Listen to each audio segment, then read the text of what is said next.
All right, what's up, guys? I got something a little different. It is Sunday night. Yes, this has been a series of my NFL prediction picks.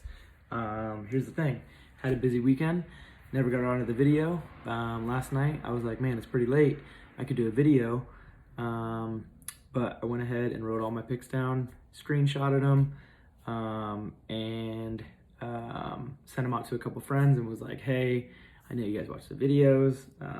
Here's a screenshot of my picks. I'll do a video later. So here's me doing the video later. So it's gonna be a little bit of a recap of all the Sunday games, and then I can talk about the Monday and the two Monday night games and the Tuesday night game. So start off the day. The Browns handed it to my Titans. It ended up getting close at the end. 41-35 is what we ended at. So it looks closer than what it really was. The Browns dominated us in the second quarter is really where they got us. I think Baker threw 3 touchdowns in the second quarter. So that was a rough game to watch. I was trying to watch, as always, about 6 games at once. A little sensory overload, but yeah, having to watch that beat down. It hurt, but we made it respectable at the end, I think. But yeah, we came out with the L. I had the Titans in that one, so that was my first L. I'm going to be honest about my picks. Obviously, if I was going to lie about it, I would do better than 1, 2, 3, 4, 5, 6, 7. 1, 2, 3, 4, 5. I'm 7-5 so far. Before I go any further, so last week I went 12-4. It was a pretty good week, really good week, actually. The games that I lost were very close games. Very easily could have went 16-0, very easily. But I went 12-4, 107, 68, and 1 overall. We still count that Eagles tie as a tie in my book, not a loss. So next game was the Saints and the Falcons. Lower scoring game than I thought it would be, although the Saints have shown that they have a pretty good defense. Falcons couldn't really do anything. But the Saints didn't do as much as I thought they would against that Falcons defense. It's very suspect. Against the pass. Taysom Hill looked pretty good though for the 3rd week in a row. Yeah, I think that was his 3rd week in a row. So 21-16, they took the win. I had the Saints in that one, so I'm 1-1. Next game was the Bears-Lions game. I had the Bears in this one. This ended up being a shootout, and I actually haven't even looked at the stats of this. But the Lions came down and ended up scoring. They scored twice in the 4th quarter, if I remember correctly.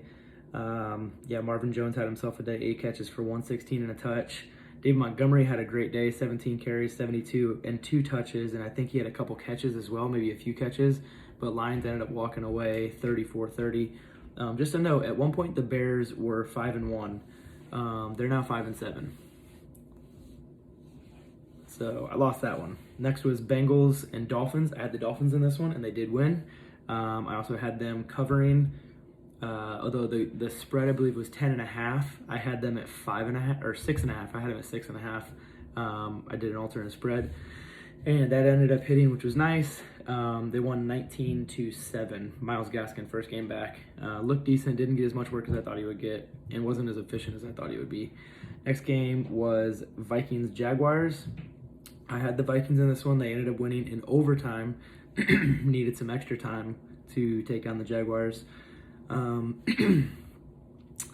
was the numbers here? So Dalvin Cook had 120 on the ground, 32 carries, a lot of carries. James Robinson continues to impress me. Justin Jefferson as well. Justin Jefferson, I believe, is top 3 in receiving yards on the season, and it's his rookie season, so he's doing good. James Robinson was an undrafted guy out of Illinois State, I believe. Pretty cool to see that. He's a franchise player for them. They should pay him whatever he wants and keep him around, because I think he's going to be a really good running back for years to come. But the Jaguars didn't win that one. The Vikings took that one, and I had the Vikings in that one. Next game was Raiders-Jets. I had the Raiders, obviously, but I did tell a friend, this counts for nothing, but I did tell a friend that I really liked the Jets in this game, because statistically, they're not going to go 0-16. You can say that they're tanking, but professional players are not going to tank. And I thought this was going to be the one they were going to win, and they really tried, and then they tried to lose at the end, and they did. So Raiders came out victorious 31-28, and I had that one as a win. Next was Colts and Texans. I had the Colts over the Texans. They won 26-20. I didn't watch any of that game, to be honest, so I don't have anything to say about that. But Colts, Titans, tied at the top of the division. But we do have the tiebreaker, and I don't know what it is because we have it's 1-1 head-to-head, and I can't remember what the next tiebreaker is. Next game was Cardinals-Rams. I had the Cardinals in this one. Really wanted to see Kyler do some magic against the stout Rams defense, and he did early. He had a good touchdown early and a late touchdown. It was just kind of garbage time. The Rams ended up winning 38-28. So I lost that one. Next was Seahawks, Giants. I had the Seahawks. That didn't happen, ladies and gentlemen. The Seahawks lost. The Giants are, I believe, in sole possession of first place right now in the NFC East, which is not saying much. It's like saying I don't know. I was going to say a metaphor, but I don't even know. But yeah, so the Giants beat the Seahawks. Very depressing if you're a Seahawks fan because they were doing so well and they've kind of slipped as of late. But I believe, well, now the Rams won. So I believe that they are tied now with the Rams at the top of the division. Record-wise, I don't know who holds the tiebreakers there. But still plenty of time left in the season for the Seahawks to take that division. Next game was Packers-Eagles. I had the Packers. The Packers smacked them 30-16. I think it was close. Or it seemed like it was getting close late. Jalen Hurts came in and honestly looked really good. He looked better than Carson Wentz. Maybe just because it was kind of like a fresh blood type of deal is why maybe he looked a little better. I think that he's going to get the start. I can see that happening. I would like to see that. I mean, they did spend a high draft pick on him, so why not see what he's got? Kind of like what the Dolphins did with Tua.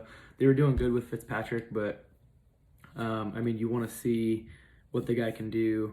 So, if you have to spend another draft pick in the upcoming draft to get somebody else. The next game, so I won that one, Packers-Eagles. Next game was Chargers-Patriots. I had the Chargers over the Patriots. I don't know why I continue to pick the Chargers. Looking back, I had the Chargers last week and they lost. I had the Chargers the week before and they won. I had the Chargers the week before and they lost. I had the Chargers the week before and they lost. I had the Chargers the week before and they lost. I picked the Chargers every week. I had the wow.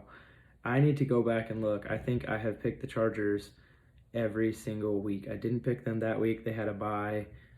This is just bonus content you get here. The week before that, I picked them and they lost. The week before that, I don't see him on here. I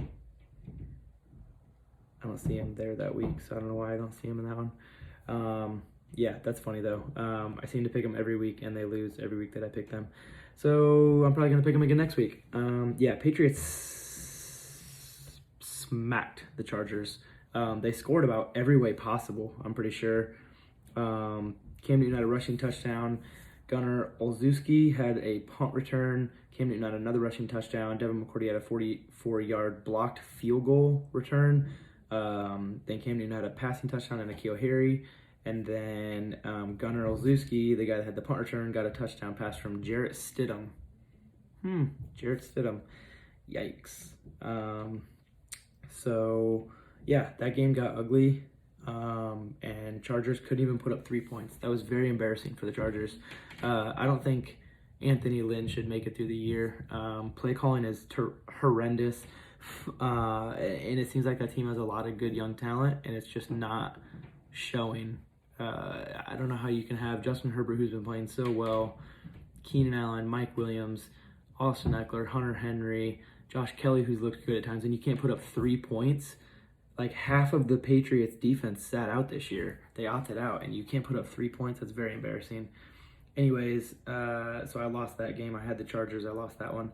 And the last game of today was Chiefs-Broncos. I'm pissed because the Chiefs did not cover. It did not hit the over. And those two I parlayed together for a grand total of $0 winnings. Gamble responsibly. Yeah, Chiefs won 22-16 though. They looked really good. Honestly, it should have been a blowout. There was 2 missed opportunities to Tyreek. One, he actually caught it. It was an incredible play, but he didn't even realize he caught it. It's kind of hard to explain. You got to go back and look at it. And then there was another one where he just overthrew Tyreek. Mahomes did. So that one, I mean, that was 14 points right there. So you're looking at 36-16. So that could have been a blowout. But yeah, so I won that game. So I went 7-5 on the day. Tomorrow we have Washington and Pittsburgh. I have Washington over the Steelers. Again, like I said, statistically, the Jets are not going to go 1-16. Same thing with the Steelers. Statistically, if they were to go 14-2 even, I would consider them the weakest 14-2 team. Mind you, they did beat my Titans, but I don't know how they're undefeated right now. I think stuff's just kind of falling their way. I'm not going to use the L word. They're not getting lucky, but I just think that things are falling their way. And I mean, good for them, right place, right time kind of deal. And they're playing well. Don't get me wrong, they're playing well. But Washington has a really good defensive front, like I say almost every week. Chase Young and Ryan Kerrigan create havoc, and I think they can get to Big Ben and make him rush his passes to his young receiving core. Mind you, the old man in the receiving core on their team is 24-year-old Juju Smith-Schuster. So they're very young, very talented though, don't get me wrong. Chase Claypool is a phenomenal athlete. I just realized I had that sitting there. Chase Claypool is phenomenal out of my Notre Dame Irish. But I have Washington over this one. They're starting to play well. Alex Smith is kind of coming to his own. He's realizing that all he needs to do is just dink, dink, dink. He doesn't really need to dunk. Terry McLaurin's playing really well. Antonio Gibson's playing really well. So yeah, I like Washington over the Steelers, and I think they're heavy underdogs. Not heavy, 6.5 point underdogs. It was more when I looked yesterday. I think it was at 8.5 maybe. I'm probably wrong though. Yeah, Washington over the Steelers, and then Bills over Niners is the other, or Bills over Niners is what I have written down. Bills at 49ers. I have the Bills. I don't like this game, honestly. I think it'll be a good game to watch. It's Monday Night Football. The line is even. There's no favorite. We'll see how they play. 49ers are starting to get healthy, and they're looking pretty good. And the Bills are the Bills. They've been doing their thing all year. They've been playing pretty well, pretty good defense. They have a pretty good run defense, with 49ers are one of the better running teams in the league. So we'll see what happens there. But I got the Bills in that one. And then Tuesday night football will be Ravens-Cowboys. Is it Tuesday night or Tuesday afternoon? It's Tuesday night football. I have the Ravens over the Cowboys in that one. I think the Ravens may come out and smack the Cowboys, not only because the Cowboys are not playing well at all, but the Ravens just got embarrassed last week. Mind you, they barely got beat, but they looked absolutely terrible.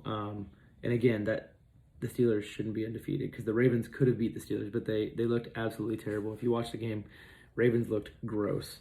So I think the Ravens are going to come out and put the smack down on the Cowboys. And we are going to finish at 10-5. And that's your week 12 recap. No, sorry, week 13 recap / picks. See you next week.